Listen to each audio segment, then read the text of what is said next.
so much for joining us on the program. حافظ صاحب, حکومت اور تحریک تحفظ آئین پاکستان دونوں متفق ہیں بات چیت پر, لیکن میڈیٹرز میں آپ کو لگتا ہے کہ کوئی نیوٹرل فگر ہونا چاہیے تاکہ بات آگے چلے؟ مثلا مے بی مولانا فضل الرحمان یا عباسی صاحب کہے تھے وہ ہو سکتے ہیں, یا کوئی پولیٹیشین نہ ہی ہو, کوئی اور ہو. Is that a possibility? بسم اللہ الرحمن الرحیم. بہت شکریہ فریہ. دیکھیے, سیاست میں تو مفاہمت اور مذاکرات بنیادی عنصر ہے. سیاست نام ہے گفتگو کا, کیونکہ مسائل کا حل نکالنا, مشکلات کا حل نکالنا, راستہ فضا ہموار کرنا, یہ بغیر گفتگو کے, بغیر مباحثے کے, بغیر مذاکرات کے سیاست ممکن نہیں ہے. کیونکہ لڑائی, جنگ, محاذرائی, تصادم خود مسئلہ ہے. تو لہٰذا مسئلے سے تو مسئلے کا حل آپ نہیں نکال سکتے. تو اس لیے اس بات پر تو کوئی دوسری رائے نہیں ہے کہ مذاکرات کیوں نہ ہو, جب دونوں فریق متفق ہے اس بات پر. حکومت کی طرف سے میرے خیال میں پہلی دفعہ پیشکش ہوئی وزیر اعظم کی طرف سے, جو مجھے یاد ہے میڈیا کے ذریعے, اور پی ٹی آئی کی طرف سے یا تحریک تحفظ آئین پاکستان کی طرف سے وہ پیشکش قبول کر لیا گیا کہ ہم مذاکرات کے لیے تیار ہیں. میرے خیال اس عرصے میں ہفتہ 10 دن تو ہو چکے ہیں نا یہ مذاکرات. تو جب مذاکرات ہم ایک دوسرے کے ساتھ کھیل رہے ہیں تو پھر مذاکرات ہو کیوں نہیں رہی ہے؟ ایک بات, یعنی 10 دن گزر گئے. بات ہے, اگر بات ملک کی ہے, بات قومی مفاد کی ہے, بات قومی سلامتی کی ہے, تو لہٰذا پھر تو جتنا ہی جلدی ہو سکے تو مذاکرات کریں.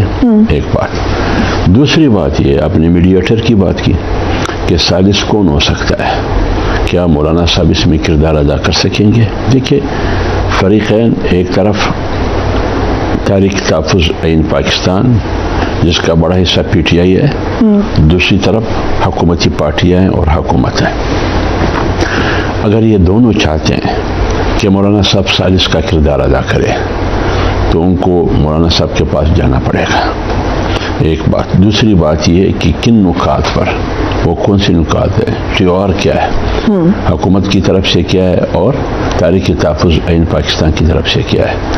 تحریک تحفظ آئین پاکستان نے تو دے دی اپنے نکات, گورنمنٹ کی طرف سے کوئی جواب نکات نہیں ہے. مطلب جب آپ ثالث کے پاس جائیں گے مولانا صاحب کے تو آپ کے پاس ایک ایجنڈا ہوگا, ایک ایجنڈا ہونا چاہیے, اس کے پاس جانا. تیسری بات ایک بہت میں عرض کر لوں, کیا جو موقف میں سن رہا ہوں آج تک پی ٹی آئی کا یا تحریک تحفظ آئین پاکستان کا, وہ کہہ رہے ہیں کہ عمران خان کی رہائی بنیادی شرط ہے. تحریک تحفظ آئین پاکستان ابھی نہیں کہہ رہی, وہ کہہ رہے ہیں نئے الیکشن, جو کہ مولانا کیا نیا الیکشن, تو وہ چاہتے ہیں نیا الیکشن کمیشن کی تقرری. کیا نیا الیکشن کمیشن کی تقرری بغیر اپوزیشن لیڈر کے ممکن ہے؟ ٹھیک ہے, ویری امپورٹنٹ کوشچن. اس سے پہلے تو اپوزیشن لیڈر کا ان کو نوٹیفائی کرنا ہوگا نا. 3-4 مہینے سے تو آپ کا ایوان ادھورا ہے. ایسے ہی ہے. ایوان اس وقت مکمل ہے جب ایک طرف قائد ایوان ہو, لیڈر آف دا ہاؤس, دوسری طرف آپ کا ہو opposition leader of the opposition. ٹھیک, آپ کا ایک پیا ہے نہیں تو کیسے آگے سے آپ پارلیمنٹ آنے کا کہہ رہے ہیں؟ طارق فضل چودھری کہتے ہیں کیا. دیکھیں, جب پیشکش پرائم منسٹر نے کی اور ایکسیپٹ کیا اپوزیشن نے تحفظ آئین پاکستان کی صورت میں, اور پھر اس کا ریئیکٹ یعنی رد عمل جواب دیں گے طارق فضل چودھری. اب آپ خود اندازہ لگائیے کہ کیا طارق فضل چودھری کا جواب میٹر کرے گا یا نہیں کرے گا, کہاں تک اس میں وزن ہے. وہ ہمارے بھائی ہیں, ہمارے دوست ہیں, ان کی حیثیت اپنی جگہ پر. چوتھی بات یہ, کیا حکومت کو اختیار ہے بات کرنے کا؟ میرا اندازہ یہ ہے, میرے اپنی رائے یہ ہے کہ حکومت کے پاس بات کرنے کا اختیار نہیں ہے.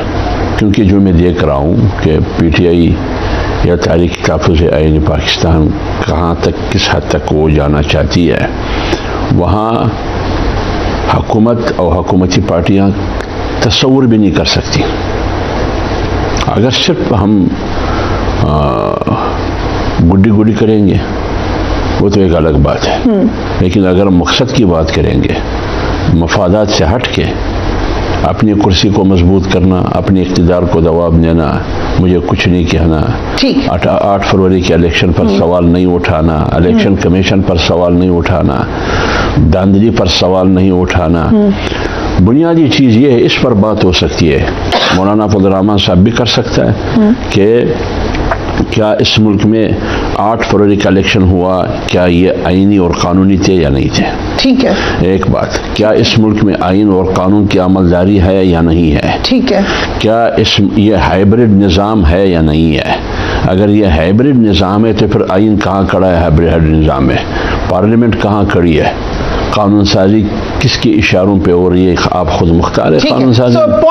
تو یہ تمام چیزیں ہیں. تو لہٰذا اگر مولانا صاحب سے وہ ثالث کا کردار ادا کرنا چاہیں گے مولانا صاحب سے, تو پہلے ایجنڈا سامنے لے کے آئے. ٹھیک. حذیفہ رحمان صاحب, بڑا امپورٹنٹ کوشچن یہ حافظ صاحب نے اٹھایا ہے کہ کتنے دن ہو گئے